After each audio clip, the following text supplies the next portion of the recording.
Saul and his sons killed in battle. Now the Philistines were fighting against Israel, and the men of Israel fled from the Philistines, but fell fatally wounded on Mount Gilboa. And the Philistines also overtook Saul and his sons, and the Philistines killed Jonathan, Abinadab, and Malchi-shua, the sons of Saul. The battle went heavily against Saul, and the archers found him. And he was gravely wounded by the archers. Then Saul said to his armor-bearer, "Draw your sword and pierce me through with it, otherwise these uncircumcised Philistines will come and pierce me through, and abuse me." But his armor-bearer was unwilling, because he was very fearful. So Saul took his sword and fell on it. When his armor-bearer saw that Saul was dead, he also fell on his sword and died with him. So Saul died with his 3 sons, his armor-bearer, and all his men on that day together.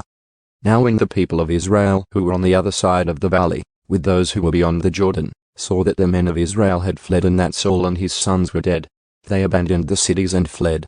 Then the Philistines came and settled in them. It came about on the next day, when the Philistines came to strip those killed, that they found Saul and his 3 sons fallen on Mount Gilboa. They cut off his head and stripped off his weapons, and sent them throughout the land of the Philistines, to bring the good news to the house of their idols and to the people. They put his weapons in the temple of Ashtaroth, and they nailed his body to the wall of Bethshan. Now when the inhabitants of Jabesh-gilead heard what the Philistines had done to Saul, all the valiant men got up and walked all night, and they took the body of Saul and the bodies of his sons from the wall of Bethshan, and they came to Jabesh and burned them there.